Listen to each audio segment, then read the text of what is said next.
one of the things that you taught me that really helped, that stays with me, is being able to identify an emotion in my body and, point to it, name it, lean into it.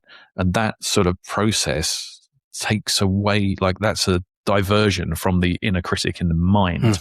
So it sort of replaces, to some extent, that inner critic with a genuine feeling of truth.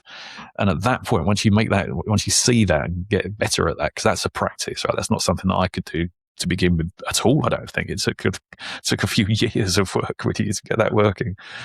And then all of a sudden you're slightly more conflicted, because you have an inner voice saying one thing and you have a body saying something else, but you start to realize that where your truth is, and can then over time learn to act on that. And that's a brilliant skill.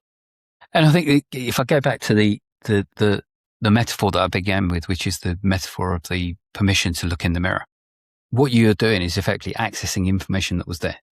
Yeah. Right. You're accessing all the information. What we've done is we've gone so cerebral, we just think that all the information lives in our head, right?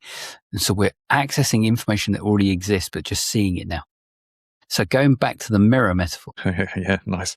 I'm curious that when you said that there was judgment in terms of who I need to be and how I need to look, whether you'd looked in the mirror, that metaphorical mirror, or whether if you did look in that metaphorical mirror, who was looking back at you? Yeah. Maybe is that a question? Maybe it's a question. Why not? Sure. Do you feel called to answer it? Yeah. If not, then it's not a question. It's a good one to explore. I don't know if I've got the answer, but the idea of having, on your life's journey, your evolution as a person, I think for me, there's always been a different person looking back at me at different stages. And this leads me to think about the inner child work that we've been doing, and how I had for a long time put that little kid in a box, and that little kid was not the person looking back at me in the mirror.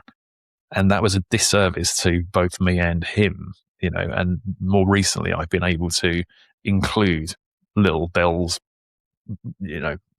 reflections, and for him to be part of the mirror. And I think that's really, it's helpful, but it's certainly more authentically in my truth of who I am and what how I've got to this point in life. Who you've become, yeah. Who I've become. And it was a disservice to not include him on the journey.